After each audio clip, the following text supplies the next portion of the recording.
I had my own on the strawberry basket. Yeah, I'll come back for some more. Okay. If I buy another 2 for 15, sure. Can I have some more free time? Sure. Brilliant. I'll have this one. Okay. Yeah. Potential best sweet.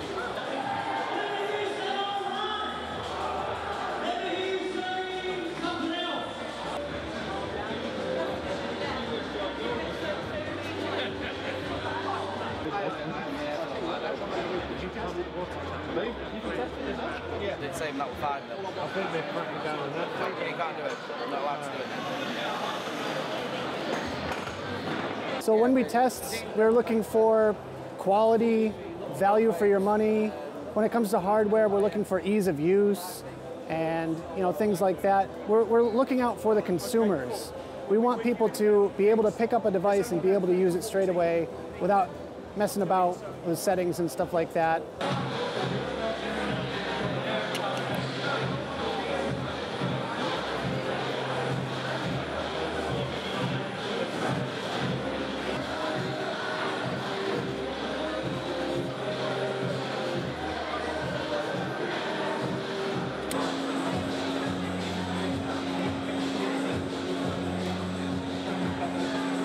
It's burning.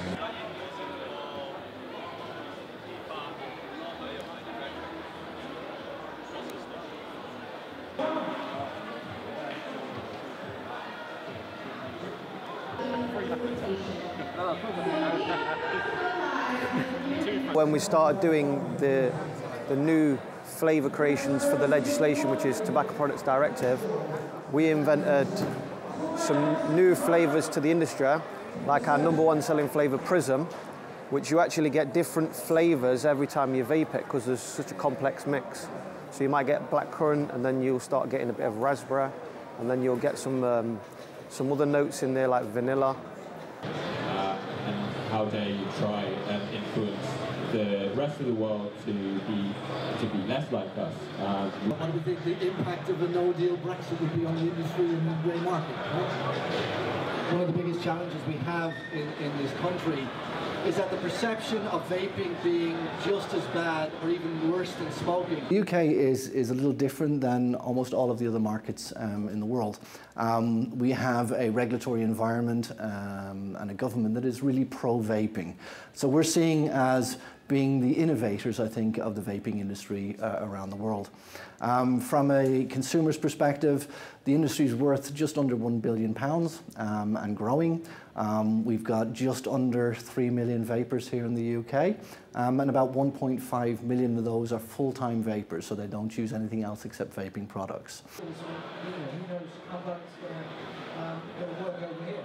But it seems to be, in this country we have jobs worth, and if people say there's no vaping, somebody's going to be, enforcing that, which is, it's different. You use it in a different way, and you use it in a more regular way. There are various kind of petty regulations, some of which are fairly obscure, but they all damage the market in different ways. So there is, for example, a limit on the amount of nicotine that can go into the fluid. That means that a product called Juul, which has proven very popular in America, got lots of people off smoking, isn't available over here because it exceeds that nicotine limit. There are silly regulations on bottle sizes. So, for example, you can't buy vape juice in any bottle larger than 10 millilitres. Cigarette smoking, it's pretty clear that there aren't many smokers who go around blowing smoke into people's face. We may well see more recreational oral products like Zin, which is here at the moment, and snus, if we manage to overturn it. I think probably one of the major problems in this country and in the world is a misperception about the relative risk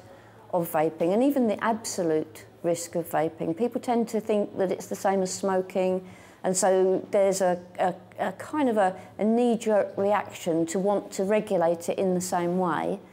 And public support is lacking because the public read the papers, they see these very damaging media reports, most of which are totally irresponsible and blown out of any sort of proportion at all, and they tend to think, well, we don't want that around us.